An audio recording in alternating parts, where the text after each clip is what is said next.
Նախագահ Վահագն Խաչատուրյանն ընդունել է Չեռնոգորիայի արտաքին և եվրոպական գործերի փոխվարչապետ Ֆիլիպ Իվանովիչին։ Հանդիպման ընթացքում առանձնակի կարևորվել է քաղաքական, տնտեսական, զբոսաշրջային և գործարար ոլորտներում նոր կապերի հաստատման ու առկա հարաբերությունների ամրապնդման անհրաժեշտությունը։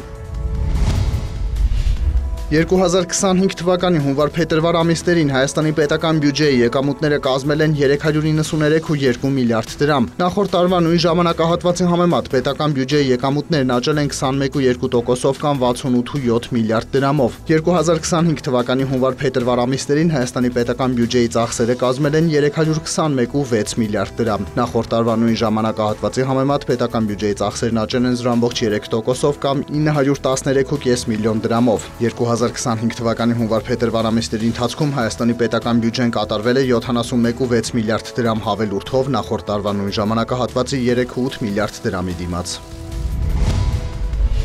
2025 թվականի առաջին եռամսյակի ընթացքում Հայաստանի պետական եկամուտների կոմիտեն ապահովել է 566,5 միլիարդ դրամ հարկային եկամուտներ և պետական տուրքեր, ինչը 2025 թվականի պետական բյուջեի եռամսյակային համամասնություններով առաջին եռամսյակի համար նախատեսված ցուցանիշից 563,1 միլիարդ դրամից ավելի է 3,4 միլիարդ դրամով կամ 0,6%-ով, իսկ վերանայված ցուցանիշից 563,4 միլիարդ դրամից ավելի է 3,1 միլիարդ դրամով կամ կես տոկոսով, հայտնում է ՊԿ։ Միաժամանակ Կոմիտեն տեղեկացնում է, որ 2024 թվականի առաջին եռամսյակի ընթացքում պետական բյուջե մուտքագրվել 500,6 միլիարդ դրամ հարկային եկամուտներ և պետական տուրքեր։ Այսպիսով նախորդ տարվա նույն ժամանակաշրջանի համեմատ հարկային եկամուտներն աճել են 65,9 միլիարդ դրամով կամ 13,2%-ով։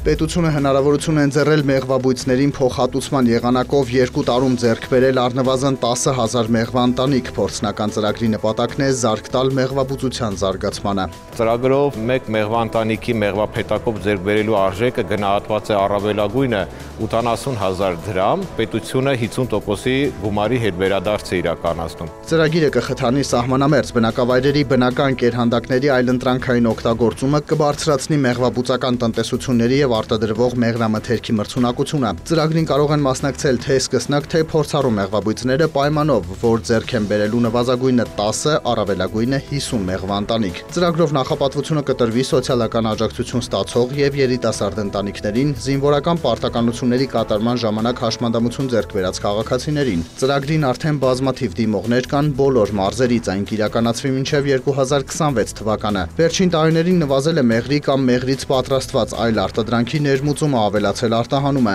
Արտահանման աշխարհագրությունը լայն է՝ Արաբական Միացյալ Էմիրություններ, Ճապոնիա, Չինաստան, Եվրամիություն և այլ երկրներ։ Էկոնոմիկայի նախարարությունը նաև աշխատանքներ է տանում մեղվաբուծության ոլորտին տոհմային տնտեսության կարգավիճակ տալու ուղղությամբ, ինչը կխթանի արտահանումը։ Մեղվաբուծությունը զարգացնելու համար միայն այս ծրագրով չեն սահմանափակվում։ Կարող են մեղվաբույծները օգտվել նաև լիզինգի աջակցման ծրագրից,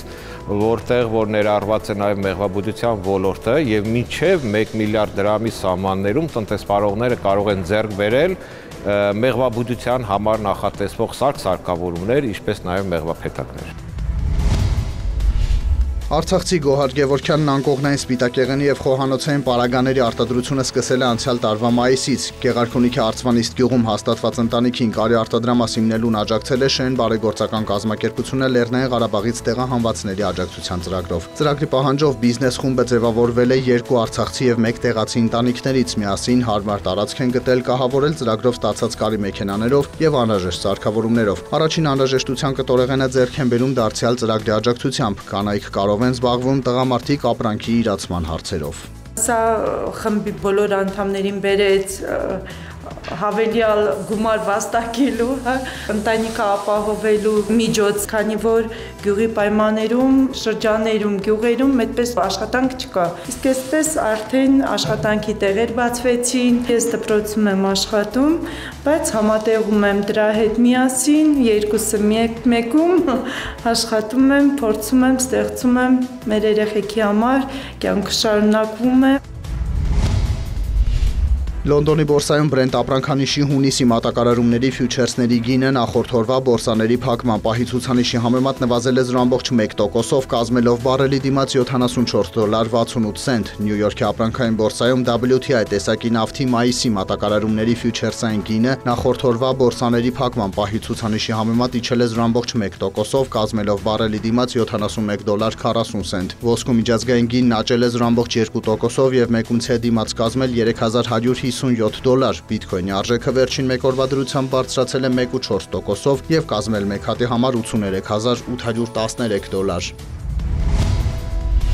Հայաստանի կենտրոնական բանկը տեղեկացրել է, որ ապրիլի 1-ի տվյալով ամերիկյան դոլարը միջինն արժեցել է 391 դրամ 10 լումա, եվրոպական արժույթի գինը կազմել է 422 դրամ 27 լումա, ռուսական ռուբլու արժեքը սահմանվել է 4 դրամ 61 լումա։